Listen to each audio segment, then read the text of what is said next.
And welcome, and we'll start with the bracha. Baruch atah Adonai Eloheinu melech haolam asher kitshanu b'mitzvotav v'tzivanu la'asok b'divrei Torah. And Amen. now I'm going to look and see if I can find there it is. Okay, this is good.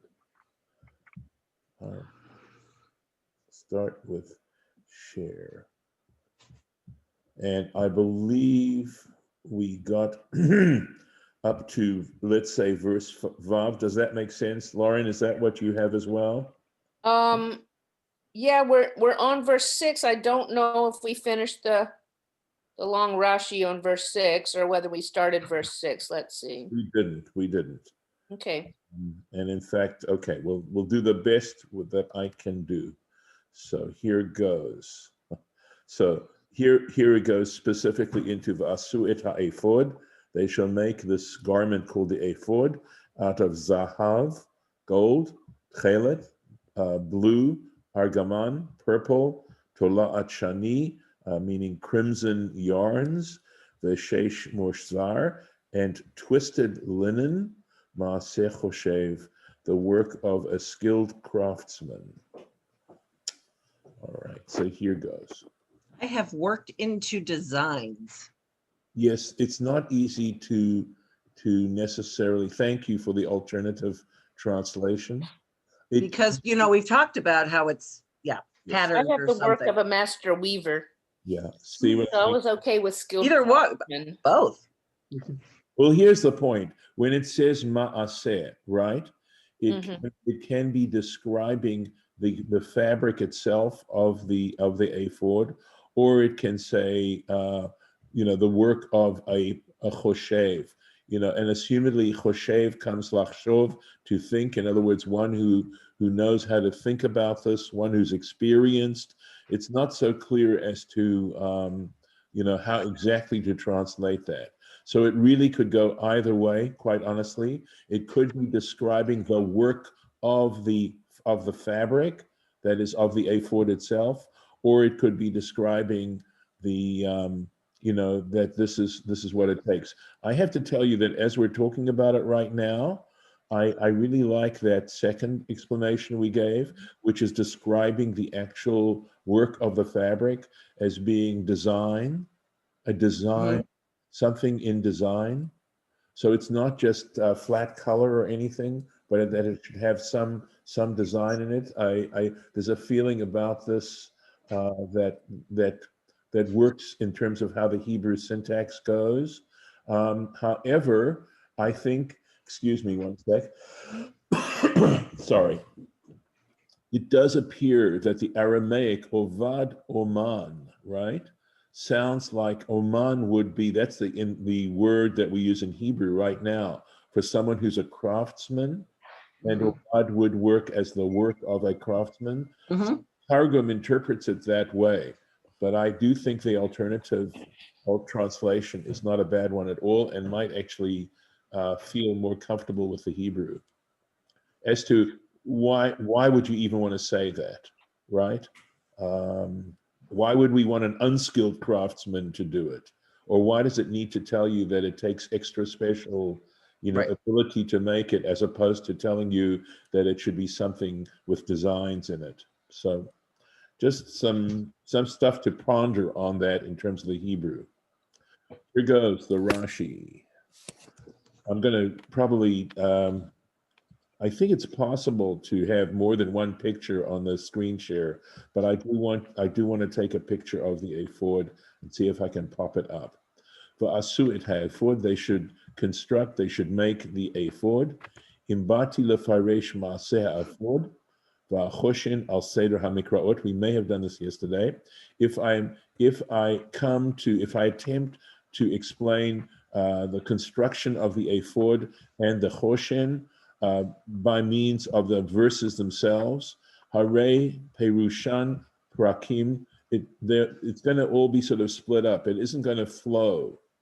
Vayishgeh HaKoreh, B'tzerufan, and so one who reads it, the reader, will make a mistake in how they are actually put together. He won't understand how they come together. The choshen and the ephod were basically attached pieces, the breastplate and the ephod. Lechach ani kotev maasehem, and for that reason, I'm going to write about how they're fabricated, kamot shehu, the way they actually were, lema'an yarutz hakoreh, so that the reader can become proficient, literally means run, so fluent. That the reader can be fluent or in it. And after I do that, efaresh al seder hamikroot, then I'm going to explain it verse by verse. What is that noise? I mean, if there's noise in your place, unless it's rabbi, if you could mute, was it the dog scratching or something? It's not, the dog is not in the room here. It's when he speaks. I'm hearing like a consistent kind of loud scratching noise. When I'm quiet, does it do it still? Yeah, something's happening, but I can't hear it. okay, Still? No? Yes? not right this second. All right. Trying to think. There's some ambient sound here, probably from the refrigerator because I'm in the kitchen. So if I need to move, I will, but the sound is very quiet down here. No, I don't hear any ambient sound. It was scratchy. All right. All right, let's give this a try. Ha-ephod, so the ephod, asui kemin sinar. This is something we've already mentioned, or Rashi's already mentioned. The ephod is made as a type of apron, shel nashim rochvot susim, of women who are riding horses, vechoger oto me'achorav. And it's, interestingly enough, you tie it, what he's saying is tie it from behind. But the truth is what he's saying is that it's in reverse. I mean, normally you place an apron in front of you, but this ephod was actually, the large part of the ephod went on the back, in your rear. Keneged libo, and it's opposite, literally it means his heart, lamata, below, me'atzilav, below the elbows. So that's where it was actually placed. Rochbo kamidat rochet gabo, and its width was the width of his back, shel adam, of a person, the human being's back, veyoter, and a little bit more, so that it actually wrapped around. It didn't completely wrap around, but it wrapped around, and then the split, since it's a piece of cloth that you're wrapping around from behind you, is going to be open in the front. Umagia ad akevav, and it reaches down to his heels. So that's the length of it. So it starts below the elbows. If you're a person standing up, you look where your elbows are, right? And they're a little bit higher than your hips, and then goes down below a person's heels. V'cheshev, and this part of the ephod that's called the cheshev, which is actually a strap, okay, with which you tie it. Mechubar barosho, it's attached to its top. So there's this strap that's attached to its top, al pnei rochbo, and it goes along its width. Ma'aseh oreg, and it is a woven piece. Uma'arich lachan ulachan, and it extends on either side. Kedei lahakif, in order to surround v'lachbor bo, and to be able to tie with it the ephod. So I'll keep going just a little bit more, and then we'll try and see if we can find an illustration of it. V'haktefot mechubarot, and the shoulder pieces. So there are also straps that are going over the shoulders. Mechubarot b'cheshev, they're attached to this strip that's called the cheshev. That's a horizontal strip. The ktefot are vertical. Achat liyamin, one on the right, v'achat lismol, and one on the left. Meruchakot zo mizo, they're separated from each other. Shiur havdalat ktefaim, the same amount as the distance between your shoulders. Me'achorei hakohen, from behind the priest. L'shnei katzot rochbo shel sinar. They go to the two edges of the width of the apron. Ukeshezokvan, and when they're straightened up over the shoulders, in other words, omdot lo al shnei ktefav, they then stand over his two shoulders. They're that long so that they're going to stretch up over his two shoulders. Vehein kemin shtei ritzuot, and they're like a type of two straps. Asuyot mimin ha'ephod. They're made in the same way and the same fabric as the ephod. Aruchot kadei shiur. They are long enough of a length, lezokfan etzel tzavaro, to stretch them up next to his neck, mikan umikan, from one side and the other. The nikpalot lefanav, and then they're bent over in his front. They come over his shoulders and extend down in front of him. Lamata miktevav, below his shoulders. Ma'at, a little bit. The avnei hashoam, and the onyx stones, kavuot bahem, they're attached to them, to these two shoulder pieces. Achat al katef yamin, one on the right shoulder, v'achat al katef small, and one on the left shoulder. V'hamishpatzot, and the settings, netunot baroshehem, are placed at the top on these straps. Lifnei ktefav, right in front of his shoulders. Ushtei avotot and azahav, and the two chains of gold, tchuvot bishtei tabaot, and they are inserted. These chains are inserted bishtei tabaot, that into two rings shebachoshen, that are in the choshen, in the breastpiece. Bishnei ktzot rochbo, on its two edges, ha'elyon, the upper two edges, achat leyamin, one on the right, v'achat lesmol, and one on the left. Ushnei Rashi hasharsharot, and the two tops of these chains, tkuim b'mishpatzot, they're then affixed to these settings, layamin, on the right, v'chein shnei Rashi hasharsharot. So if you can imagine, the chain is doubled up, right? So it's the chain comes down from these settings, and the top of the chain is the ends of the chain are attached to the settings, and then the chain you take the chain and you loop it down through the ring at the top of the breast piece, and then back up towards the setting, right? Rashi Shasharot Smolit, likewise, the left Tekuin B'Mishpatzot, again, are also attached to the settings Shabakatef small on the left side.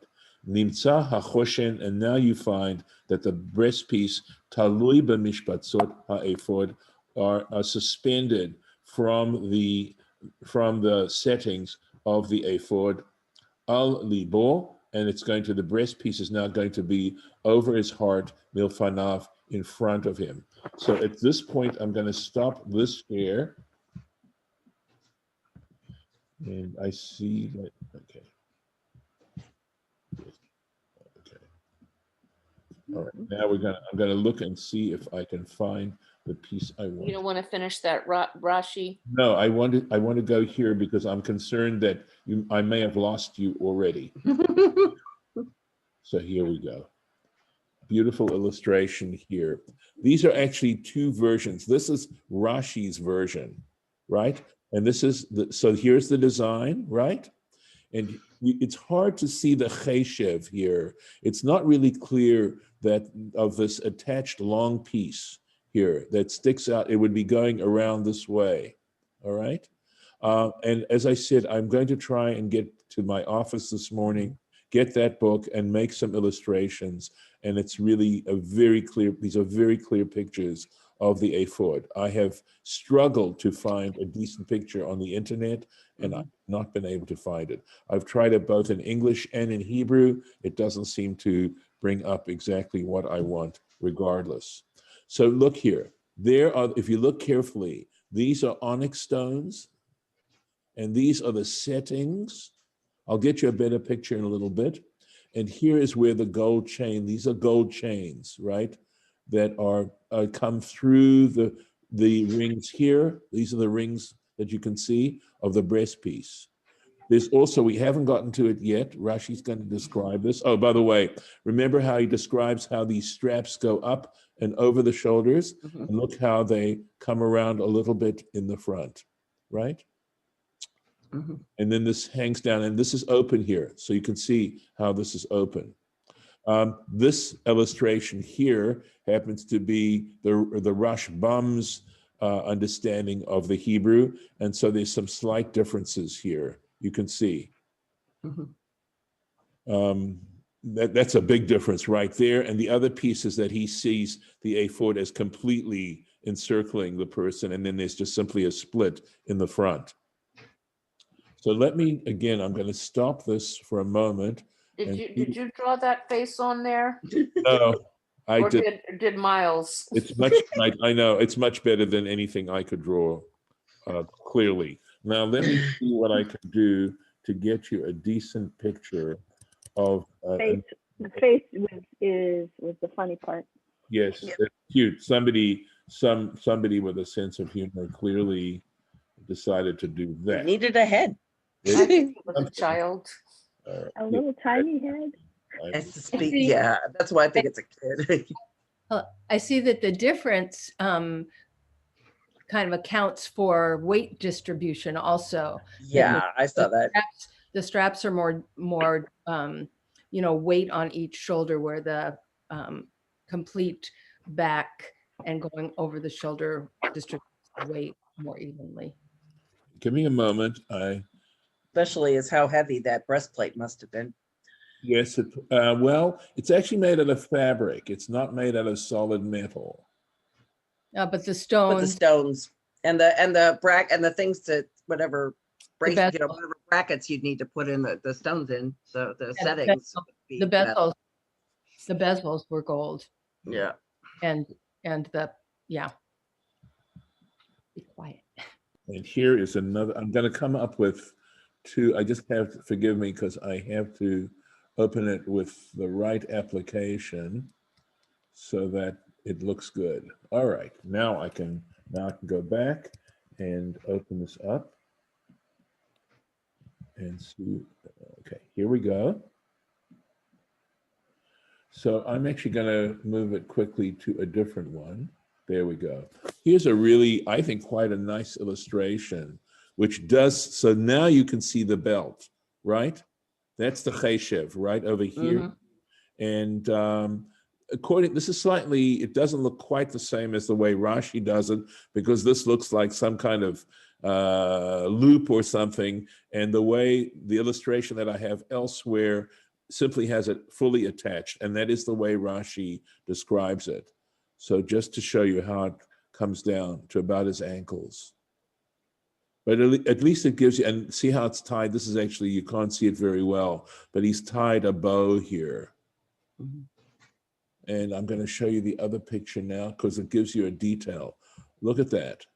Now you can see the two chains very clearly and how they fit into the rings here and how they're attached in here. This is the onyx stone here. I can make it, I think, a little bit bigger without pixelating it too much. This is actually The onyx. This is Does the onyx have a inscription in it of the names of the tribes? Yes, exactly. 6 of the tribes on one side and 6 of the tribes on the other side of his shoulders. So again, there the symbolism, carrying the weight of the tribes, so to speak, on his shoulders. And then, of course, you've got the 12 stones here, each one representing a different tribe, again, on his heart. Remember, he said how it's on his heart. This is the robe that he wears, the outer robe. You can just see at the top here the shirt that he wears, and this is designed in such a way that it won't tear. So it's reinforced there. And another little piece that you can see is this ribbon here, which is also attached to the ephod. and with which the bottom of the breastplate is attached so that it doesn't move. Essentially, it's attached pretty firmly, so it's not going to swing out when he's moving. This, as you can see, the breastplate is actually made out of fabric, and it actually was a purse. And inside this purse were the Urim and Thummim. And I hope to have some more illustrations for you. Incidentally, if you look very, very carefully, this is part of that shirt that we described, right? A long sleeve tunic. And if you look carefully, you can see that there's checker work on the fabric, that the fabric is checkered, indented, as we described yesterday. So this book is really very, very helpful, which I'm going to try and get this morning and be able to make pictures for you and show you tomorrow. So do the chains have a clasp, or was it, how did they hook through the, through both sections? Right. 'Cause they weren't, yeah. So I imagine they were then attached. They had to be detached. Well, good question. No. Actually, it's not 100% clear. But the thing is that they definitely looped around here, because Rashi Yeah. just said the ends of the chains. And so this would have, if there was a clasp, this would have been the clasp, right? Yeah, But because I couldn't tell if it was meant that they should be detached or not, right? So that's, or where they were, yeah, it's not clear. You've got to attach it at one end, right? It's got to be attached somewhere, right? It's the, so either it was made and, formed around it and then, welded together, or however they were able to do it at that point, or there's a clasp in there somewhere. So the reason why I'm hesitating is because here, down here at the bottom, definitely you can see how this is looped here. Yeah, so this could exactly. be undone, and the bottom, I mean, he had to take off the Ephod. And Yeah. when he took off the Ephod, the question is, was this fully permanently attached? Because he could swing this over his head. Exactly. And so I cannot really answer that question definitively. It's okay. It's a good question, and would require further research. But for now, I'm afraid it's not clear. It is not clear. So just another, going back to that, this is a better illustration of how the bottom of the Ephod is attached then to the cheshev. So we'll go back to the, okay. All right, let me stop this screen share. So what did you say was in the breastplate, the purse? Good. So there were what were called the Urim and Thummim. They're described a little later on in the Parsha. And this, I'm blocking on the English word for it, but essentially an oracle. It was an oracle. For divination. Correct. They could consult with the Urim and Thummim, and there is some interesting description of this, I believe, in Yoma, in Tractate Yoma, which is essentially about the ritual of Yom Kippur. I believe there's some detailed descriptions of this.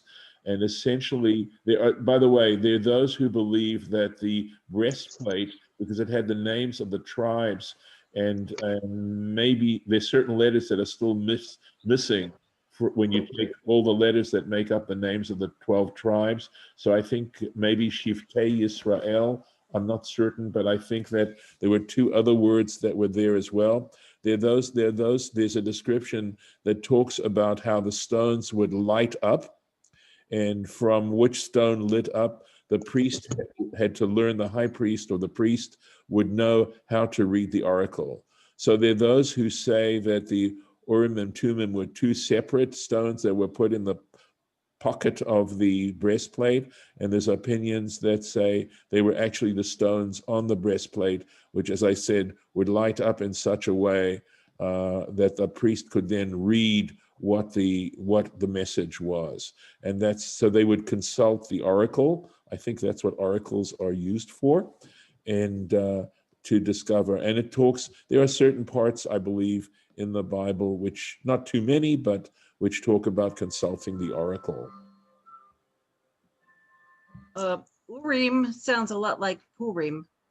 Yes, but it's actually from the There you word go. or. It is discussed, and quite Yeah. possibly when we get to it, Rashi will parse it out. So from Mhm. the or that they enlighten a person. Mm. Tamim means perfectly.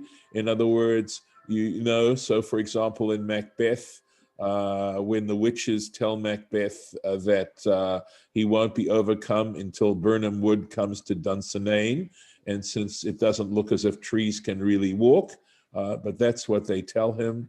And so it's not a clear, he is not given what actually happens. And of course, in that play, technically, or however, it looks as if the forest is going to Dunsinane. So, but this oracle was fully, you know, it gave you a full understanding of what you were consulting about. So, Does the light mean also what time of day that they would be reading this through the stones, or was it any time of day?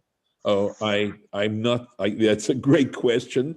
I imagine, you know, one wouldn't want to catch the priest at 3 o'clock in the morning.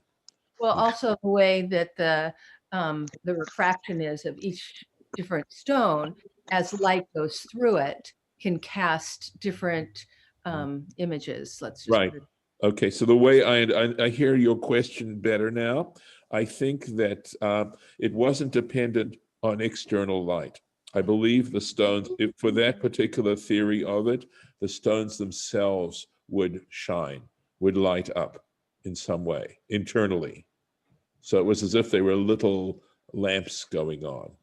So there's no reference that I know of that, not, again, my knowledge is not encyclopedic, but my understanding of it is that they would flash themselves, that the light came from inside the stone.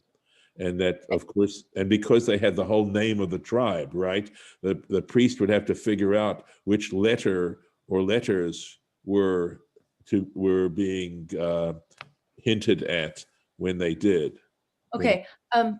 Just a commentary on that is that it depends upon what time of the year and what time of the day that light shines at different times to be able to consult even the energy that is flowing at those times, different specific moments in time. So I'm just suggesting that something like that may come into play with the mystic ways to be able to receive information. Well, it might just be though internally from the stone itself, you know, in terms of thinking mystically, that there's some kind of mystical light that's shines from within the stone. I got it. I got it. And I'm just presenting something else that stands beside that. I really understand about the illumination from within. Right. No. It's good. I think that the point that perhaps needs to be made is this was a type of, obviously, and maybe you're all getting it anyway, of divine communication, right? Since most of us can't claim to have the kind of prophecy or clear prophecy that only certain individuals have or had, this was something where any person, I suspect, who wanted to consult the oracle could communicate with the divine. So it was a unique kind of divine communication. And I think that is the nature of oracles. That's sort of the very definition. Unless you have a I Ouija thought that- board or a magic that's- 8-ball. Right. Well, that's another kind of oracle, right? At least an attempt to a commercial oracle. I didn't think that Jews, or that, Magic Jews, 12 ball. even at that time, Oh, were that's supposed good. to consult oracles. Well, just this. Sounds very pagan. Yeah, it Yeah. sounds like not Yeah. our kind of thing.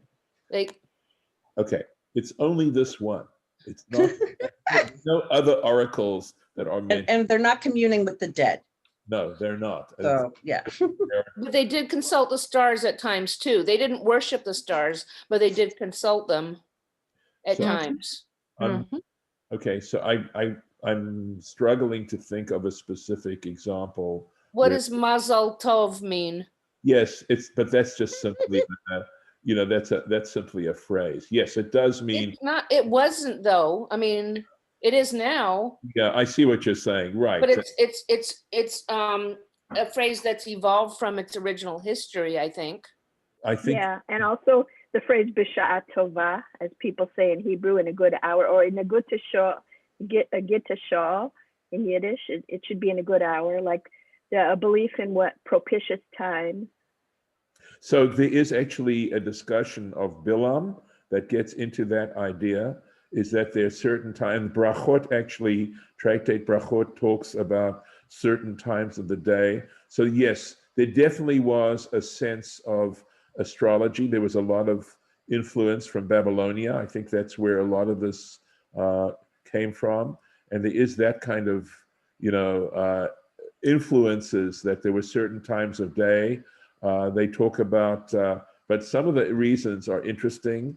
So for example, on one of the days of the week, it doesn't say Kitov at all. I believe that's on Monday in Genesis chapter 1, whereas on Tuesday, it says Kitov twice.